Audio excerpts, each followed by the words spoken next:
53তেই record 30-50 সেকেন্ডে 66টি বাইবেলের বইয়ের নাম বলে ইন্ডিয়া বুক অফ রেকর্ডসে শিলিগুড়ির অনিন্দিতা।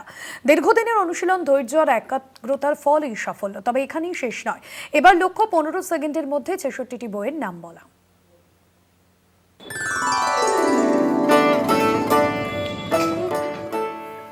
শিলিগুড়ির হাকিমপাড়ার ভোর শুরু হতো একটু আলাদাভাবে। শহরের এক বাড়ি থেকে ভেসে আসতো রবীন্দ্রসঙ্গীতের সুর। সেই সুরের মাঝেই নিজের পৃথিবী গড়ে তুলেছিলেন অনিন্দিতা চৌধুরী। ছোটবেলা থেকেই গান, নাচ আর বইয়ের সঙ্গেই ছিল তার গভীর বন্ধুত্ব। বয়স বাড়ছিল, কিন্তু স্বপ্ন যেন আরো তরুণ হয়ে উঠছিল প্রতিদিন।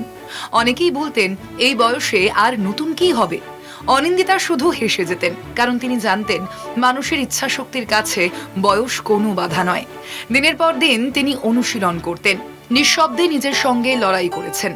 লক্ষ্য একটাই, বাইবেলের 66টি বইয়ের নাম নিখুঁতভাবে দ্রুততম সময়ে বলা। অবশেষে এলো সেই দিন। নিঃশ্বাস বন্ধ করে সবাই অপেক্ষা করছিল। স্টপওয়াচ চালু হতেই অনিন্দিতার কণ্ঠ যেন ঝড়ের গতিতে এগিয়ে চলল। মাত্র 30.50 সেকেন্ড। হাততালি আর আনন্দে ভরে উঠল পরিবেশ। ইন্ডিয়া বুক অফ রেকর্ডস তাকে দিল IBR অ্যাচিভার সম্মান।